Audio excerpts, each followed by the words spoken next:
All right, I'm gonna real quick show you what I'm doing here before I just make video and it looks confusing. So I am right now getting ready to drill for the legs. And so the legs on each chair come out in two directions. They go in what's called a rake and a splay, okay? Those two rake and splay angles become what's called the resultant angle. And the resultant angle of this chair is 23 degrees in this direction. So you have these guidelines that say, hey, the leg follows this direction, and then it also comes out this direction. And so the laser is here tilted that direction. You can't really see it in here unless I put this guy up here. And I come around, and you can see it on my arm there, and you slide, you can see that laser right there, see?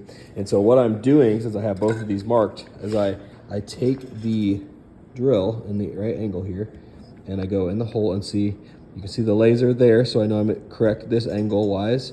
And then on this side, you see the laser on that, you can see I'm at that angle. So if I tilt up, you can't see it, I'm on the right angle there. So all I have to do is, while looking down, stay with that there and that there all the way through, and I know I am good to go. So that's what all of this tomfoolery